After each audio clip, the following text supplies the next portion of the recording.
ไปเลย ไปสู้แล้วก็นี่ที่ภูเขาหลวงสุโขทัยนะครับพักยกแรกไม่ต้องบอกระยะทางครับเนี่ยดูทางก็พูดกันอย่างดีโอ้สบายฮอปแดกชันเยอะมากเลยไม่ไหวในความมืดนี่มีอะไรอยู่เนี่ยสองคนกำลังแปลงฟันกันอยู่นะเนี่ย นี่กำลังเดินเข้ามาในป่าเพื่อจะไปดูไปที่ผานารายณ์นะครับก็ไปดูพระอาทิตย์ขึ้นนะครับตอนนี้เป็นเวลาตี 5:30ตอนนี้เราขึ้นมาที่ผานารายณ์เราโชคดีมากครับที่เราเจอฝนตกแต่ก็ไม่เจอพระอาทิตย์ครับเราคงยืนรอดูพระอาทิตย์ไม่ไหวเราก็เลยคิดว่าเราจะกลับกันก่อนเพราะว่าเราเอาตัวน้อยมาด้วยก็กลัวจะไม่สบายแต่ท่าทางก็จะเปียกเหมือนกันนะ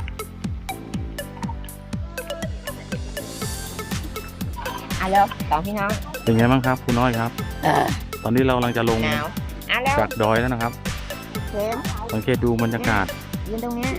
เนี่ยมายืนตรงป้ายหมอกนะครับแล้วก็มีฝนเริ่มตกแล้วนะครับฝนเริ่มตกนิดหน่อยนะครับอองคิดว่าจะเดินไปเลยเหรอครับเนี่ยฝนมันตกแล้วนะลื่นนะเนี่ยไปสักพักแล้วอันนี้เรากำลังถ่ายรูปกันอยู่นี่โอ้ช่างกล้องเราเท่มากครับเนี่ยถือไม้อีกต่างหาก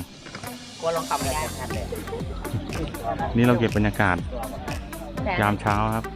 ตอนนี้ก็น่าจะประมาณสัก8-9 โมงตอนนี้สังเกตดูหมอกเยอะมากครับวันนี้เราขึ้นบนดอยแล้วมันฝนตกก็ลงมาถ่ายข้างล่างที่เต็นท์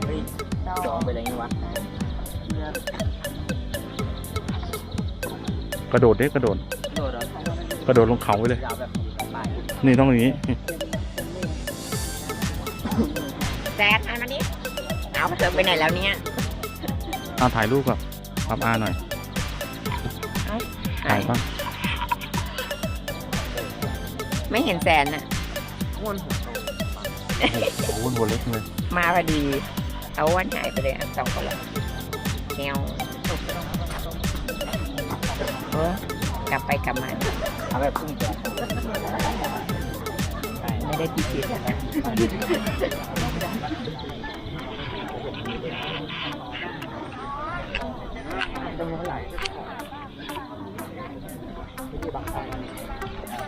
ลองอ้อยไถพี่วันเอาเก็บภาพไปทำวิดีโอเพิ่มอันนี้มาดูที่ตรงจุดชมวิวนะครับตรงทางขึ้นจุดสูงสุดที่เรากางเต็นท์กันระวังลื่นตกนะ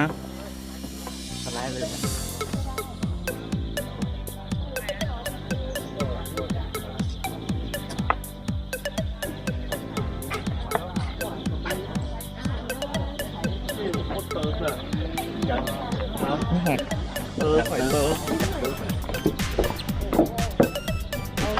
ไม่ได้จะถือข้อพีวีทีก็อันนี้ที่จุดชมวิวด้านบนสุดของที่เรากางเต็นท์นะครับตรงอุทยานแห่งชาติรามคำแหงแล้วก็ขึ้นมาบนยอดเขาสุโขทัยนะครับก็บรรยากาศแบบนี้วันนี้ฝนตกด้วยครับตกตั้งแต่ขาขึ้นแล้วก็ขาลงทางเดินนี่ค่อนข้างลื่นมากก็ต้องระมัดระวังใครขึ้นมา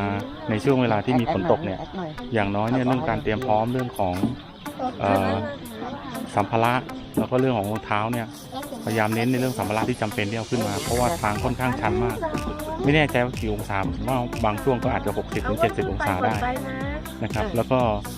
ในเรื่องของรองเท้าเนี่ยเราต้องเตรียมพร้อมนิดนึงไม่ใช่รองเท้า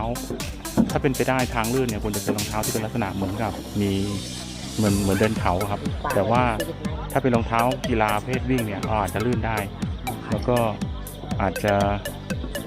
ลื่นตกเขาหรืออาจจะได้บาดแผลได้นะครับเพราะฉะนั้นเนี่ยยังไงก็เตรียมพร้อมนิดนึงใครจะขึ้นมาตรงนี้เนี่ยครับ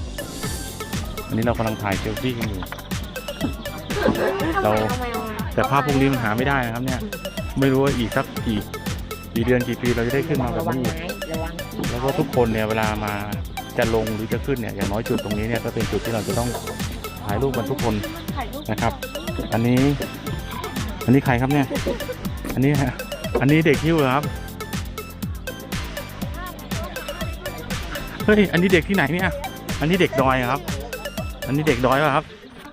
เด็กดอยทำอะไรครับขออนุญาตสัมภาษณ์เด็กดอยหน่อย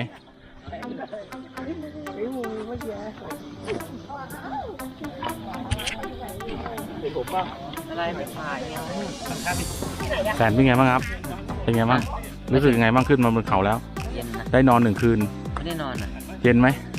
เย็น ไม่ได้นอนที่ไหนคนอีกต่างหาก ไม่ได้คน กลเบาๆพลิกไปพลิกมาอยู่ขาชาด้วย ไม่ได้พริก ไม่ได้พลิกเพราะไม่ได้เอาพลิกขึ้นมา ใช่ ใช่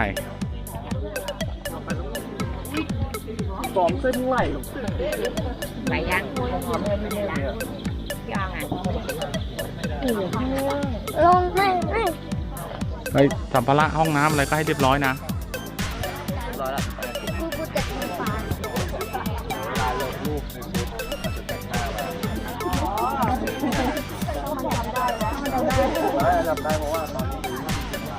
อันนี้เก็บภาพบรรยากาศนะครับถ่ายกันไปถ่ายกันมาถ่ายกันอยู่ตรงนี้แหละวันนี้จุดกลางเต็นท์นะครับบนยอดเขาสุโขทัยยอดเขาหลวงสุโขทัยนะครับสังเกตดูหมอกอย่างด้านบนค่อนข้างที่จะลงหนักมากยามเช้า ก็บางคนก็กำลังจะลงแล้วเช้าเลย บางคนก็สัมภาระเตรียมตัวสิ่งสำคัญอีกอย่างหนึ่งคือลูกของลูกหาบนะครับตอนนี้ลูกหาบเต็มเพราะว่ามันช่วงวันหยุดแล้วก็คนค่อนข้างเยอะเป็นช่วงวันหยุดเทศกาลประมาณ3 วันเสาร์อาทิตย์จันทร์นะครับยังไงก็เตรียมลูกหาบหรือคุยกับลูกหาบให้ดีก่อนนะครับ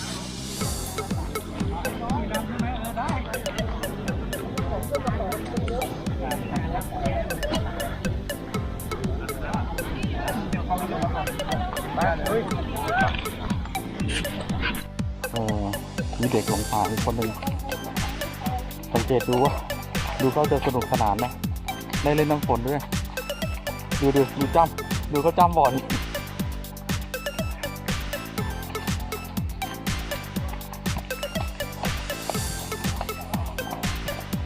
ตอนนี้ฝนตกนะครับทุกคนก็เตรียมเสื้อกันฝนมาตอนนี้กำลังลงเขาครับแล้วก็มีน้ำไหลตลอดเวลาครับท้องฟ้าฝนก็ตกตลอด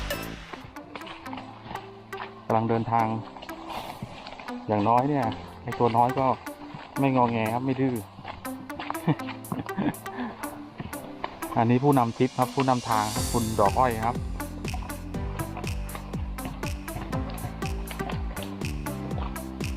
แสนดูน้องแสนดำนี้ไปทางแสนไปทางแสน เป็นใบไม้ใบหญ้ามันจะไม่ค่อยดีเลย อย่าเล่นนี่มันดูมันเล่นนะ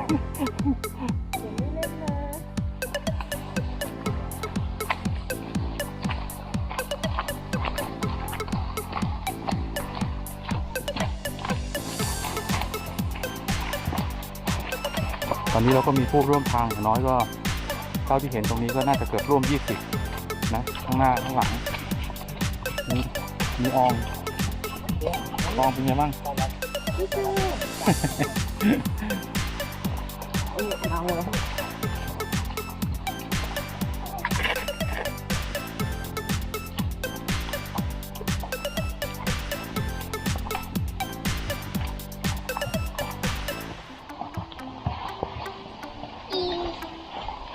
สนุกมาก แน่ใจ แน่ใจ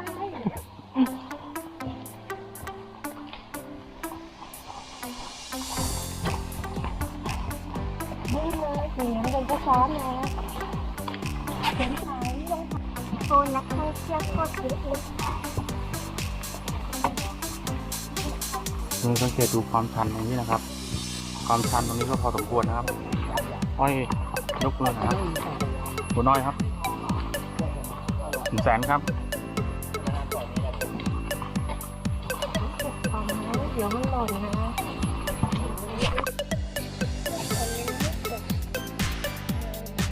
ทีนี้เราพักกันตรงนี้นะครับ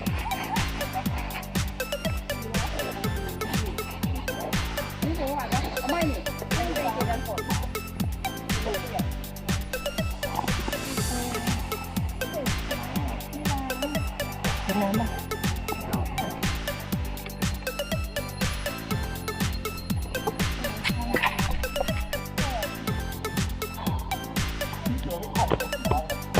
วันนี้นะครับลื่นมาหลายรอบนะครับ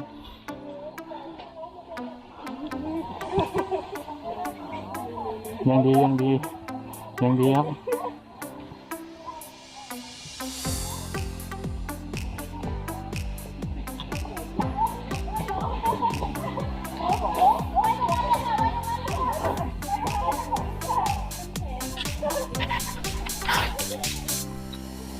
สังเกตดูว่าจะมีขี้ดินนิดหน่อยนะที่คลองเพราะว่าลื่นอยู่2 3 4 5 6เท้านี่พื้นขาดแล้วครับเชื่อไหมพื้นขาดแล้วนี่กี้ลูกหาผ่านไปครับ อันเหนือเน่า เหนื่อยไหมครับ ต้นเท้าให้ใช่ไหม ปิดก่อนเดี๋ยวมันกัดเท้า เข้าใจว่าเหนื่อยเรายังแย่นะ แข็งแรงมาก แข็งแรงมาก เดี๋ยวนี่หนูใส่อย่างนี้ไม่ได้เดี๋ยวมาใส่แผ่นสะพานนิดนึงลูก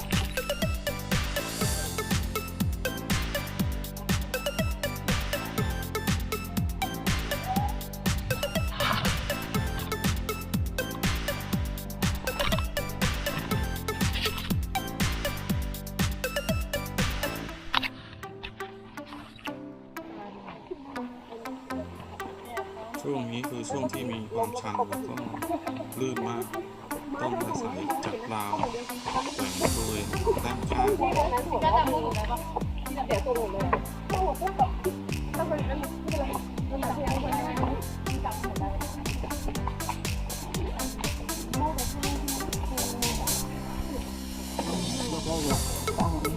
โอ้เพื่อน